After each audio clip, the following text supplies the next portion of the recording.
அணி திரள்வோம் இறை மக்களே, அன்பில் வாழ்வோம் ஓர் குலமாய்.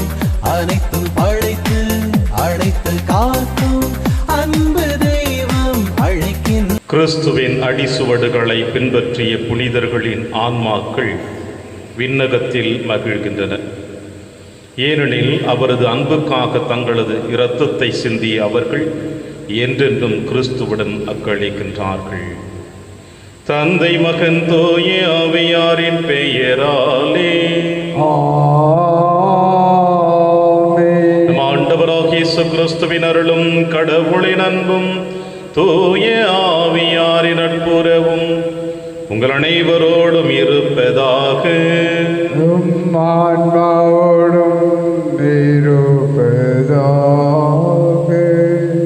கிறிஸ்துவில் எனக்கு பிரியமான என் அன்புமிக்க சகோதர சகோதரிகளே, பேதுரு பவுலடிகளார் இவர்களுடைய பெருவிழாவை கொண்டாடி மகிழ்ந்திருந்த நாம், பேதுரு கிபி 64ஆம் ஆண்டு கடவுளுக்காக தன்னை வேத சாட்சியாக மறை சாட்சியாக அர்ப்பணித்தார் என்பதை நேற்றைய தினத்திலே பார்த்தோம். அன்னையாம் திரு அவை பேதுருனுடைய மறை சாட்சிக்கு பிறகு இந்த திரு அவையினுடைய பல மாற்றங்களை கொண்டு வருகின்ற பொழுது, பேதுருனுடைய இந்த மறை சாட்சி விழாவிற்கு அடுத்த நாள் இந்த திரு அவையிலே ரோமை திரு அவையின் முதல் மறை சாட்சியர்களை நினைவு கூற நமக்கு அழைப்பு கொடுத்திருக்கிறது.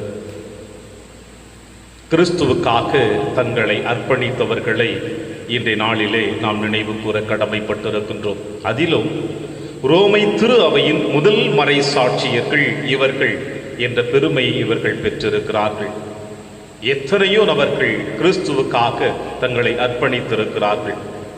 அந்த அனைத்து நல்வள்ளங்களையும் இந்த நேரத்தில் நாம் அனைவரும் நன்றியோடு நினைவு கூறி, இந்த மண்ணுலகில் வாழ்ந்து கொண்டிருக்கிற நாம் அனைவருமே அவர்களுடைய பாத சுவடுகளை பின்பற்றி பயணிக்கவும் இந்த திருப்பலியிலே மன்றாடுவோம்.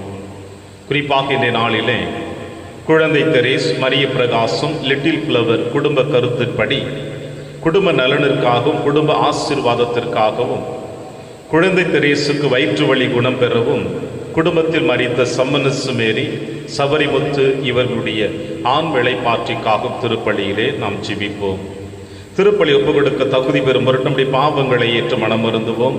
இறைவனின் மன்னிப்பை பெறுவோம். இல்லாமல்ல இறைவனிடமும் சகோதர சகோதரிகளே, உங்களிடமும் நான் பாவியினை ஏற்றுக்கொள்கின்றேன். ஏனெனில் என் சிந்தனையாலும் சொல்லாலும் செயலாலும் கடமையில் தவறியதாலும் பாவங்கள் பல செய்தேன். என் பாவமே, என் பாவமே, என் பெரும் பாவமே.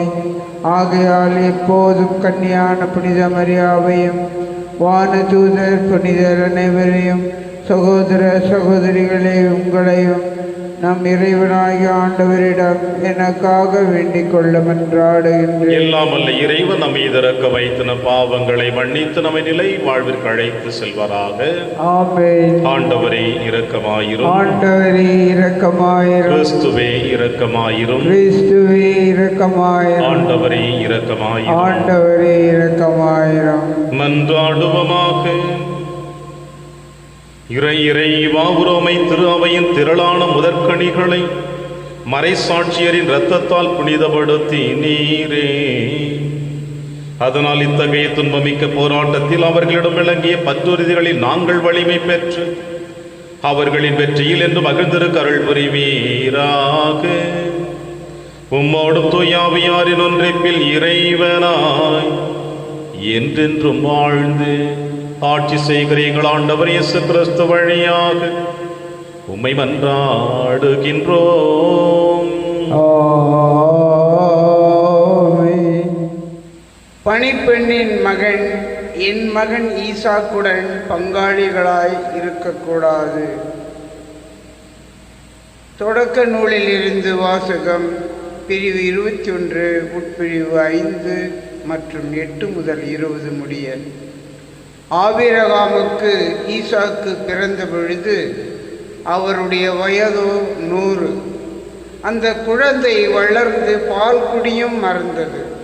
அப்படி பால் குடிப்பதை நிறுத்திய நாளன்று ஆபிரகாம் பெரியதொரு விருந்து அளித்தார்.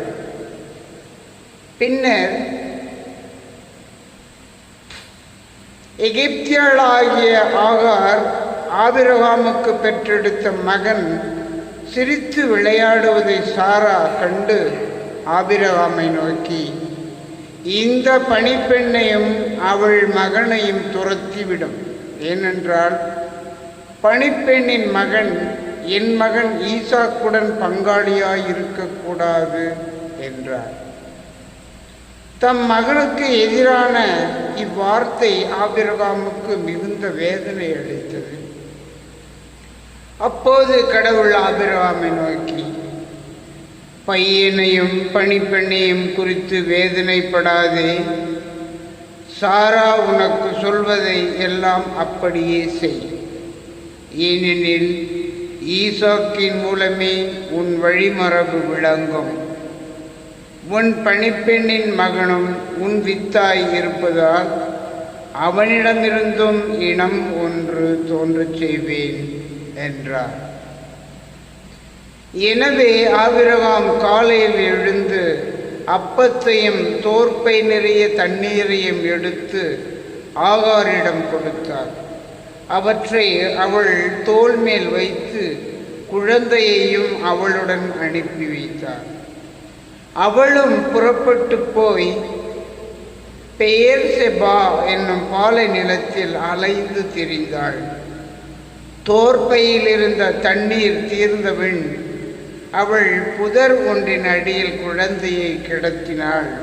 பின்பு அவள் முன்புறம் சென்று அம்பு எரி தூரத்து அளவில் உட்கார்ந்து கொண்டாள்.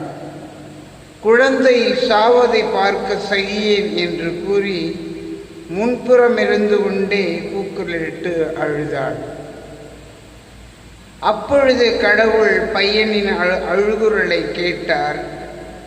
ஆண்டவரின் தூதர் வானத்தில் நின்று ஆகாரை கூப்பிட்டு, ஆகார், உனக்கு நிகழ்ந்தது என்ன?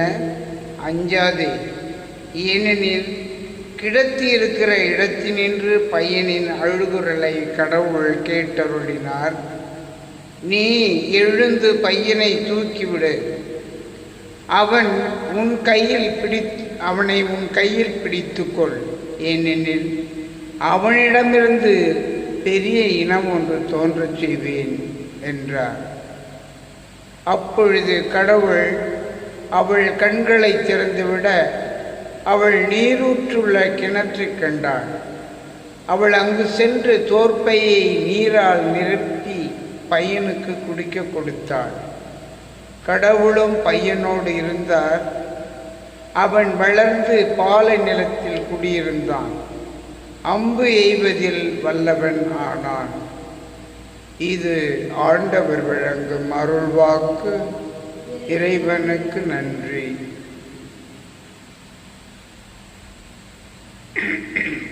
பதிலுரை திருப்பாடல் 34. பல்லவி. இந்த ஏழை கூவி அழைத்தான், ஆண்டவர் அவனுக்கு செவி சாய்த்தார். இந்த ஏழை கூவி அழைத்தான், ஆண்டவர் அவனுக்கு செவி சாய்த்தார். அவர் எல்லா நெருக்கடி நின்றும் அவனை விடுவித்து காத்தார். ஆண்டவருக்கு அஞ்சி வாழ்வோரை அவர் தம் தூதர் சூழ்ந்து நின்று காத்திடுவர். பல்லவி. இந்த ஏழை கூவி அழைத்தான், ஆண்டவர் அவனுக்கு செவி சாய்த்தார். ஆண்டவரின் தூயோரை அவருக்கு அஞ்சுங்கள், அவருக்கு அஞ்சுவோருக்கு எக்குறையும் இராது. சிங்கக்குட்டிகள் உணவின்றி பட்டினி இருக்க நேரிட்டாலும் ஆண்டவரை நாடுவோருக்கு நன்மை ஏதும் குறையாது. பல்லவி. இந்த ஏழை கூவி அழைத்தான், ஆண்டவர் அவனுக்கு செவி சாய்த்தார். வாரீர் பிள்ளைகளே, நான் சொல்வதை கேளீர். ஆண்டவருக்கு அஞ்சுவதை பற்றி உங்களுக்கு கற்பிப்பேன். வாழ்க்கையில் இன்பம் காண விருப்பமா? வாழ்வின் வளத்தை தூய்க்குமாறு நெடுநாள் வாழ நாட்டமா? பல்லவி. இந்த ஏழை கூவி அழைத்தான். ஆண்டவர் அவனுக்கு செவி சாய்த்தார். வாழ்த்துளி. அல்லேலூயா, அல்லேலூயா. தம் படைப்புகளில் நாம் முதற்கனிகளாகும்படி உண்மையை அறிவிக்கும் வார்த்தையால் நம்மை ஈன்றெடுக்க அவர் விரும்பினார். அல்லேலூயா. ஆண்டவர் உங்களுடன் இருப்பாராக. உம் ஆன்மாவோடும் இருப்பாராக. எழுதிய பரிசுத்த நற்செய்தியிலிருந்து வாசகம். ஆண்டவரே, மாட்சி உமக்கே. இயேசு கலிலேயாவின் மறுகரையை அடைந்து கதரேனர் வாழ்ந்த பகுதிக்கு வந்தபொழுது பேய் பிடித்த இருவர் கல்லறைகளிலிருந்து வெளியேறி அவருக்கு எதிரே வந்து கொண்டிருந்தனர். அவ்வழியை யாரும் போக முடியாத அளவிற்கு அவர்கள் மிகவும் கொடியவர்களாயிருந்தார்கள். அவர்கள், இறைமகனே, உமக்கு இங்கு என்ன வேலை? குறித்த காலம் வரும் முன்னே எங்களை வதைக்கவா இங்கே வந்தீர் என்று கத்தினார்கள். அவர்களிடமிருந்து சற்று தொலையில் பன்றிகள் பெரும் கூட்டமாய் மேய்ந்து கொண்டிருந்தன. பேய்கள் அவரிடம், நீர் எங்களை ஓட்டுவதாயிருந்தால் அப்பன்றி கூட்டத்திற்குள் எங்களை அனுப்பும் என்று வேண்டின. அவர் அவற்றிடம், போங்கள் என்றார். அவை வெளியேறி பன்றிகளுக்குள் புகுந்தன. உடனே அக்கூட்டம் முழுவதும் செங்குத்து பாறையிலிருந்து கடலில் பாய்ந்து நீரில் விழுந்து மடிந்தது. பன்றிகளை மேய்த்து கொண்டிருந்தவர்கள் ஓடி போனார்கள். அவர்கள் நகருக்குள் சென்று பேய் பிடித்தவர்களை பற்றிய செய்தியையும் நடந்த அனைத்தையுமே அறிவித்தார்கள். உடனே நகரினர் அனைவரும் இயேசுவுக்கு எதிர்கொண்டு வந்து அவரை கண்டு தங்கள் பகுதியை விட்டு அகலுமாறு வேண்டிக் கொண்டனர். ஆண்டவரின் அருள்வாக்கு. கிறிஸ்துவே, உமக்கு புகழ்.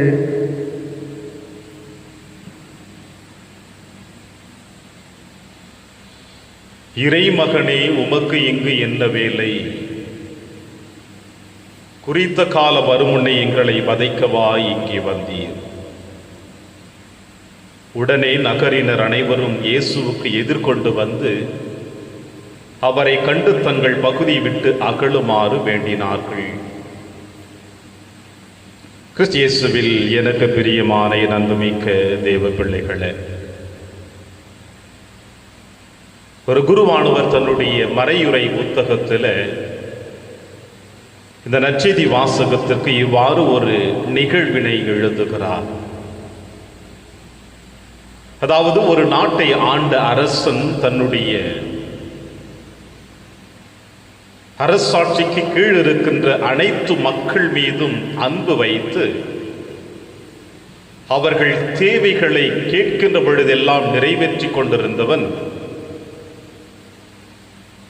அவர்கள் கேட்பதற்கு முன்னதாகவே பல நேரங்களிலே தன்னுடைய அரசவையில் இருக்கின்ற விலை உயர்ந்த பொருட்களை அவர்களுக்கு வாரி கொடுப்பது வழக்கமாக இருந்ததாம். அப்படிப்பட்ட நிகழ்வுகளில் ஒரு நிகழ்வு, வருடத்துக்கு ஒரு முறையாவது தன்னுடைய யானையின் மீது அமர்ந்து கொண்டு தன் அரசவையில் இருக்கின்ற அரசாட்சிக்கு கீழ் இருக்கின்ற அனைத்து மக்களுக்கும் தங்க காசுகளையும் விலை உயர்ந்த பொருட்களையும் வாரி வழங்கி கொண்டிருந்தானாம். இவ்வாறு வாரி வழங்கி கொண்டிருக்கின்றது ஒரு முறை அவன் அமர்ந்து கொண்டிருந்த யானை மதம் பிடிக்க ஆரம்பித்தது.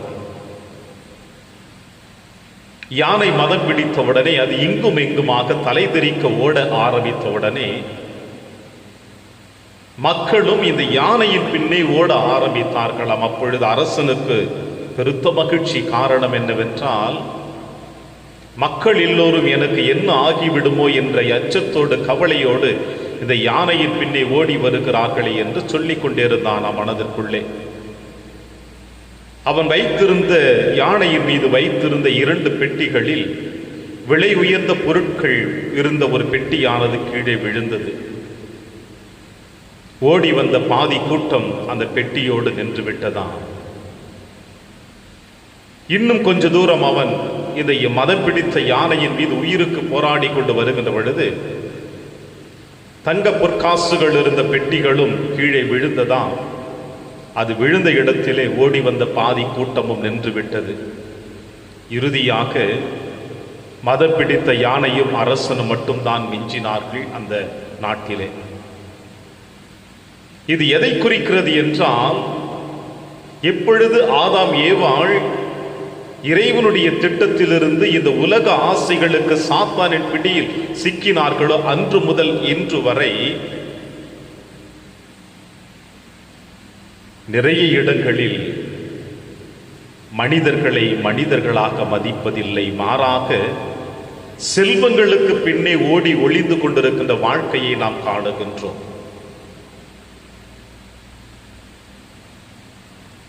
இயேசுவால் அழைக்கப்பட்ட சீடர்களில் ஒருவன் 30 வெள்ளிக்காசுக்கு இயேசுவை முத்தமிட்டு காட்டி கொடுத்ததை நாம் பார்க்கின்றோம். பழைய ஏற்பாட்டிலே சூசையை விற்ற நிகழ்வுகளை கூட நாம் காணுகின்றோம். இப்படி ஆதி முதல் இன்று வரை செல்வங்களுக்கு பின்னே ஓடி ஒளிந்து கொண்டிருக்கின்ற மக்கள் மத்தியிலே இறையாட்சி பணிக்காக உழைப்பது என்பது மிகவும் கடினம்.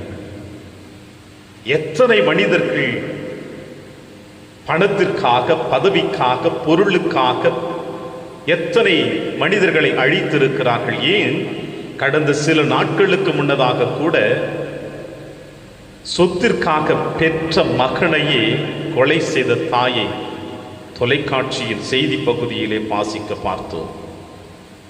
காமை உணர்வுகளுக்காக, இச்சைகளுக்காக பெற்றெடுத்த குழந்தையை கூட கொலை செய்த தாய்மார்களை பார்த்திருக்கின்றோம். சொத்துக்களுக்காக, பணத்திற்காக உடன் பிறந்த சகோதர சகோதரிகளை கொன்ற நிகழ்வுகளை கூட வரலாற்று செய்திகள் சொல்லிக் கொண்டே இருக்கின்றன.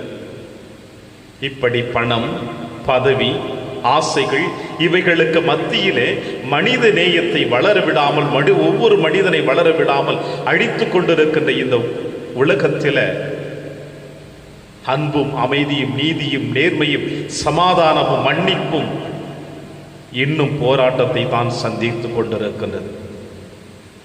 ஏறக்குறைய நற்செய்தி வாசகம் அதைத்தான் சொல்லுகிறது. கல்லறைகளிலிருந்து எழுந்து வந்த பேய் பிடித்தவர்கள் இயேசுவை பார்த்து கேட்கிறார்கள், இறைமகனே, உமக்கு இங்கு என்ன வேலை? உம்முடைய பாடுகளின் நேரம் வருவதற்கு முன்னதாகவே எங்களை அழிக்கவா வந்து விட்டீர் என்று பேய் பிடித்த மனிதர்கள் இயேசுவை பார்த்து கேட்கிறார்கள். இன்றும்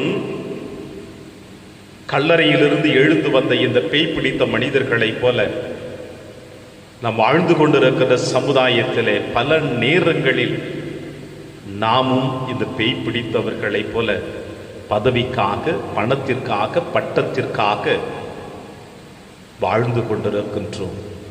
இன்னும் அதிகமாக சொல்ல வேண்டும் என்றால், புலியை பார்த்து பூனை சூடு போட்டுக் கொண்டது என்று சொல்லுவார்களே, அதுபோல அடுத்தவர்களை பார்த்து நாமும் அப்படி வாழ வேண்டும் என்ற எண்ணத்தோடு அடுத்தவர்களை அழிக்க கூட நாம் வாழ்ந்து கொண்டிருக்கிற தருணங்கள் எத்தனையோ எத்தனை. எல்லா அலுவலகங்களிலும், எல்லா சூழ்நிலைகளிலும் இது நடைபெற்று கொண்டுதான் இருக்கின்றன. எனவேதான் இந்த நற்செய்தி வாசகத்தினுடைய இறுதி அத்தியாயத்திலே பார்க்கிறோம், ஆண்டவர் இயேசு கிறிஸ்து இந்த கல்லறையிலிருந்து எழுந்து வந்த பேய் பிடித்த 2 மனிதர்களை காப்பாற்றுவதற்காக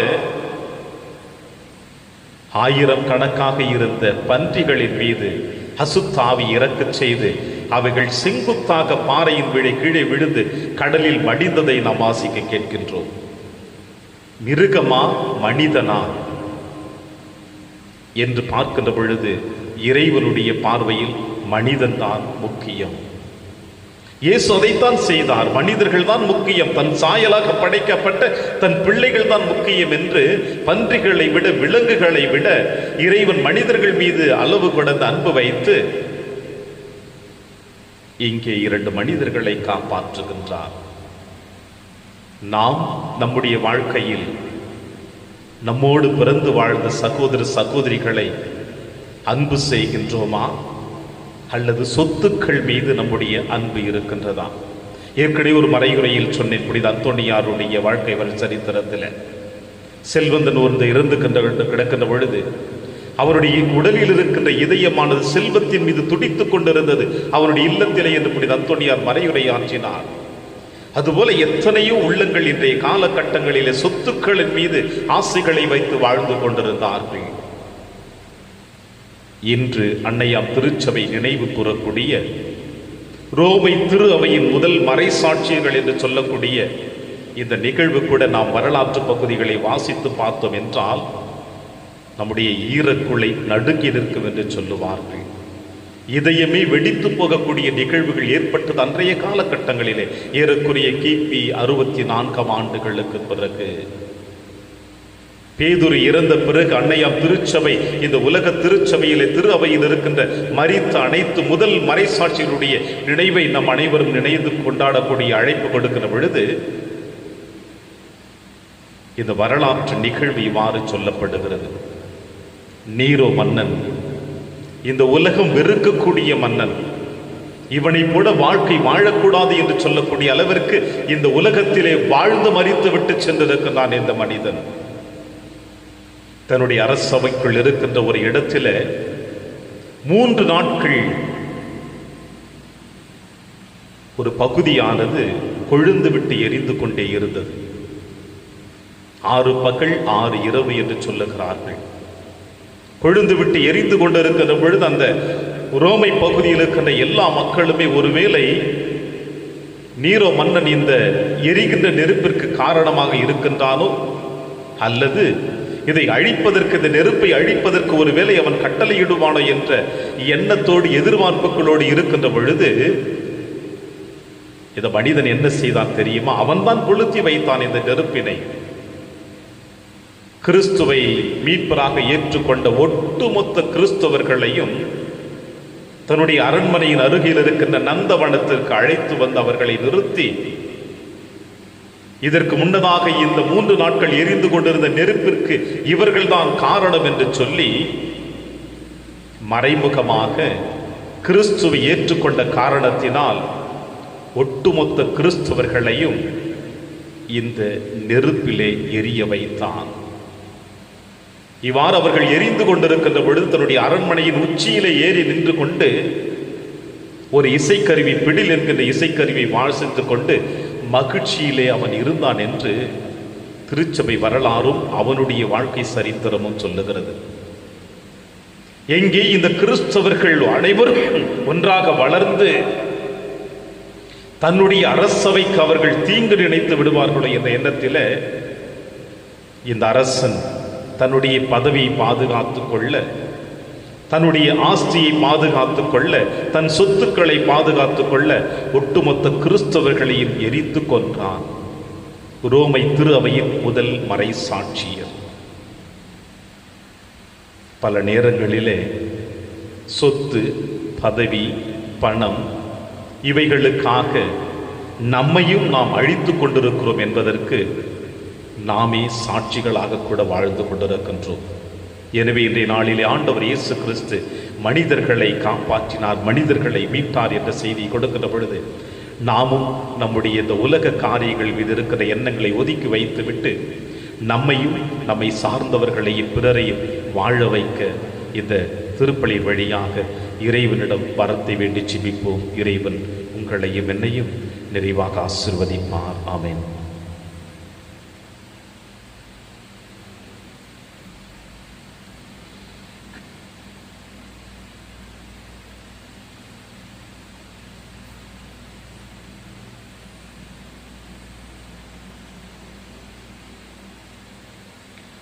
ஆண்டவரை அனைத்துலகின் நிறைவா, நீர் வாழ்த்தப் பெறுவீராக. ஏனெல் வல்லமையிலிருந்து நாங்கள் அப்பத்தை பெற்றுள்ளோம். நிலத்தின் விளைவு மனித உழைப்பின் பயனுமானது அப்பத்தை மக்கப்பு கொடுக்கின்றோம். இது எங்களுக்கு வாழ்வளிக்கும் அப்பமாக மாறும். இறைவன் என்றென்று வாழ்த்த பெறுவராக.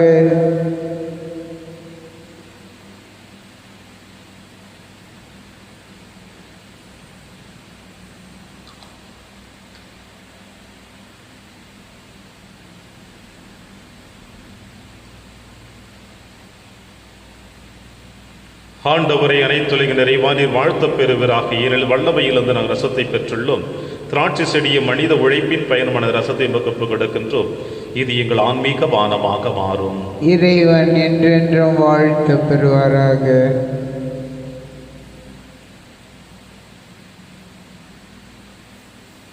சகோதர சகோதரிகளை, என்னுடையதும் உங்களுடையதுமான இப்பலி எல்லாமல்ல தந்தையாக இறைவனுக்கு ஏற்றதாகும்படி செபியுங்கள். ஆண்டவர் தமது பேரின் புகழ்ச்சிக்காகவும் ஆட்சிக்காகவும் நமது நன்மைக்காகவும் புனித திரு அவை அனைத்து நலனுக்காகவும் உமது கையிலிருந்து பலியை ஏற்றுக்கொள்வாராக. தூயவரான தந்தையை புனித மறைசாட்சியரின் நினைவு கொண்டாட்டத்தில் நாங்கள் கொண்டு வரும் காணிக்கைகளை ஏற்றருளும். உமது பெயரை அறிவிப்பதில் அடியார்களாகிய நாங்கள் நிலைத்து நிற்பவர்களாய் விளங்க தகுதி பெறுவோமாக. எங்கள் ஆண்டவராகிய கிறிஸ்து வழியாக உம்மை மன்றாடுகின்றோம். ஆண்டவர்களோடு இருப்பாராக. இதயங்களை மேலே எழுப்புங்கள். ஆண்டவரிடம் நம் இறைவனாகிய ஆண்டவருக்கு நன்றி கூறுவோம். அது தகுதியும் நீதியுமானது. ஆண்டவரை தூயவரான தந்தையை என்றும் உள்ள எல்லாம் அல்ல இறைவா, என்னாலும் எவ்விடத்திலும் நாங்கள் உமக்கு நன்றி செலுத்துவது மெய்யாகவே தகுதியும் நீதியுமாகும், எங்கள் கடமையும் மீட்புக்குரிய செயலுமாகும். ஏனெனில் புனிதர்கள் பெருமை அடைவதால் நீர் மாட்சி பெறுகின்றீர். அவர்களுடைய பாடுகளை சார்ந்தவற்றை அனைத்தையும் உம்முடைய ஆற்றலின் வியத்தகு செயல்களே நீரே எங்கள் ஆண்டவராகிய கிறிஸ்து வழியாக அவர்களுக்கு இத்தகைய நம்பிக்கை ஆர்வத்தை கனிவுடன் கொடுக்கின்றீர். நிலைத்திருக்கும் உறுதிப்பாட்டை ஊட்டுகின்றீர். கடும் துயரிலும் வெற்றியை அளிக்கின்றீர். ஆகவே விண்ணகத்தில் மண்ணகத்திலும் உள்ள அனைத்தும் உம்மை தொழுது வணங்கி புதியதொரு பண்பாடுகின்றன. வானதூதர்களின் அணிகள் அனைத்தோடும் நாங்களும் சேர்ந்து முடிவின்றி பறைசாட்சி சொல்லுவதாவது: தூயவர் தூயவர் தூயவர், வான்படைகளின் கடவுளாம் ஆண்டவர், விண்ணகமும் மன்னகமும் உமது மாட்சியால் நிறைந்துள்ளன. உன்னதங்களிலே ஓசன்னா. ஆண்டவர் பேரால் வருகிறவர் ஆசி பெற்றவர். உன்னதங்களிலே ஓசன்னா. ஆண்டவரே, நீர் மெய்யாகவே தூயவர், தூய்மை அனைத்திற்கும் ஊற்றாகவே உம்முடைய ஆவியை பொழிந்து இக்காணிக்கைகளை தூய்மைப்படுத்த உம்மை வேண்டுகிறோம். இவ்வாறு எங்கள் ஆண்டவர் இயேசு கிறிஸ்துவின் உடலும் இரத்தமுமாக எங்களுக்கு இவை மாறுவனவாக. அவர் பாடுபட உளம் கணிந்து தம்மை கையளித்த போது அப்பத்தை எடுத்து நன்றி செலுத்தி அதை பிட்டு தம் சீடருக்கு அளித்து அவர் கூறியதாவது: அனைவரும் இதிலிருந்து பெற்று உண்ணுங்கள், ஏனெனில் இது உங்களுக்காக கையளிக்கப்படும் என் உடல்.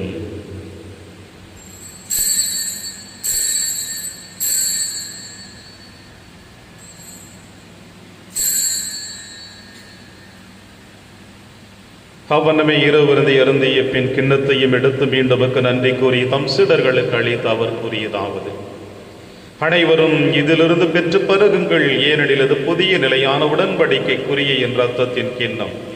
இது பாவ மன்னிப்புக்கென்று உங்களுக்காகவும் பலருக்காகவும் சிந்தப்படும். இதை என் நினைவாக செய்யுங்கள்.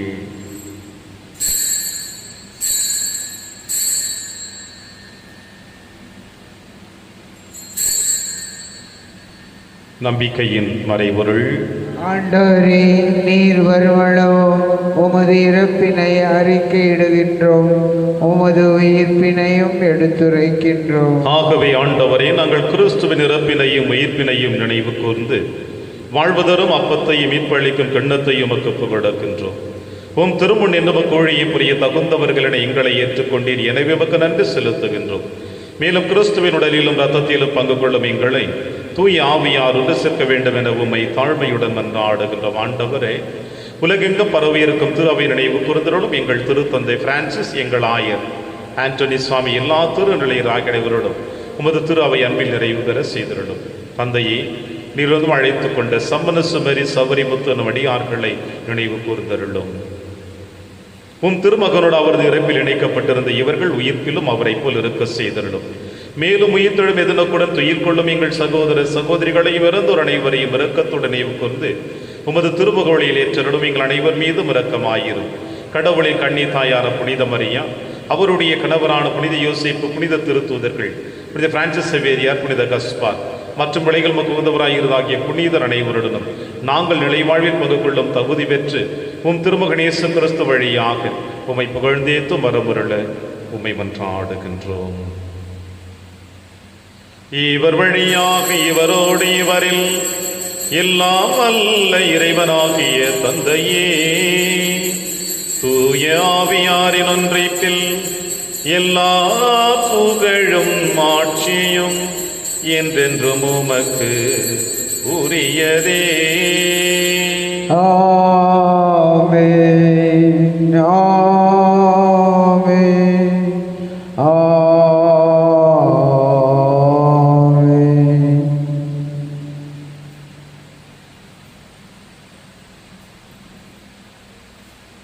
மீட்பரின் கட்டளையால் கற்பிக்கப்பட்டு இறை படிப்பினையால் பயிற்சி பெற்ற நாம் அனைவரும் துணிந்து சொல்வோம். விண்ணுலகில் இருக்கிற எங்கள் தந்தையே, உமது பெயர் தூயது என போற்ற பெறுக. உமது ஆட்சி வருக. உமது திருவுளம் விண்ணுலகில் நிறைவேறுவது போல மண்ணுலகிலும் நிறைவேறுக. எங்கள் அன்றாட உணவை இன்று எங்களுக்கு தாரும். எங்களுக்கு எதிராக குற்றம் செய்வோரை நாங்கள் மன்னிப்பது போல எங்கள் குற்றங்களை மன்னியும்.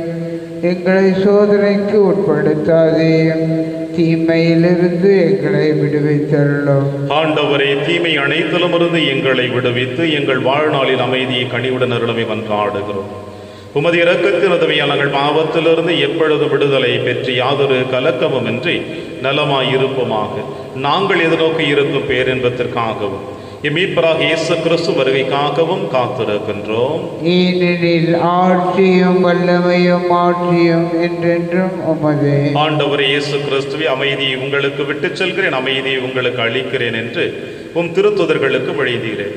எங்கள் பாவங்களை மாறாமல் திரு அவையின் நம்பிக்கையை கண்ணோக்கி உமது திருவுளத்திற்கேற்பதற்கு அமைதியை முற்றும் அளித்தொள்வீராக. என்று வாழ்ந்து ஆட்சி செய்கின்றவர் நீரே.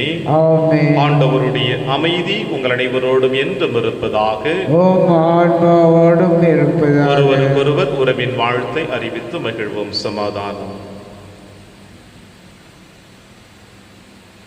உலகின் பாவங்களை போக்கும் இறைவனின் செம்மறியே, எங்கள் மேல் இரக்கமாயிரும். உலகின் பாவங்களை போக்கும் இறைவனின் செம்மறியே, எங்கள் மேல் இரக்கமாயிரும். உலகின் பாவங்களை போக்கும் இறைவனின் செம்மறியே, எங்களுக்கு அமைதியை அளித்தருளும். இதோ இறைவனின் செம்மறி, இவரே நம் அனைவரின் பாவங்களையும் போக்குகின்றவர். செம்மறியின் விருந்திற்கு அழைக்க பெற்ற நாம் அனைவரும் பேறு பெற்றோர். ஆண்டவரே, நீர் என் இல்லத்தில் எழுந்தருள நான் தகுதியற்றவன். ஆனால் ஒரு வார்த்தை மட்டும் சொல்லியருளும், எனது ஆன்மா நலம் அடையும். கிறிஸ்துவின் திருவிடலும் திருத்தும் காத்து நமக்கு நிலையான வாழ்வளிப்பதாக. ஆமென்.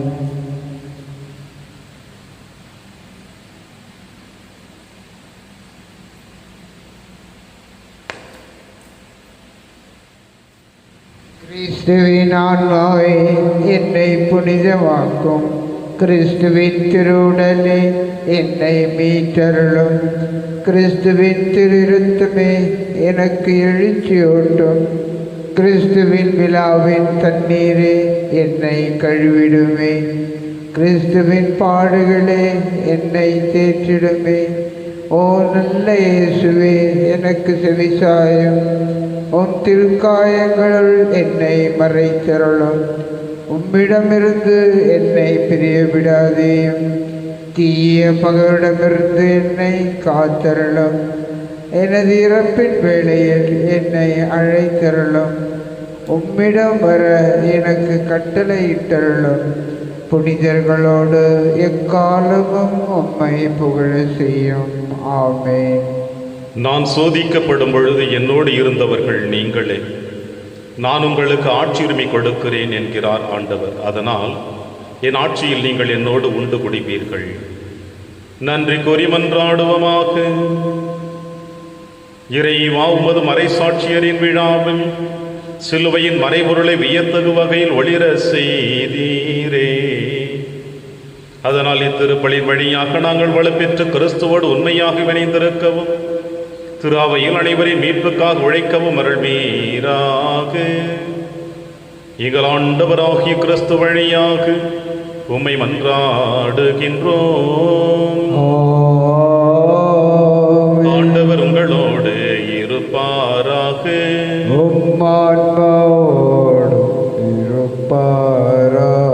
எல்லாம் வல்ல இறைவன் தந்தை, மகன், தூய ஆவியார் உங்கள் அனைவரையும் நிறைவாக ஆசீர்வதிப்பாராக. சென்று வாழுங்கள், திருப்பலி நிறைவேறிற்று. இறைவன்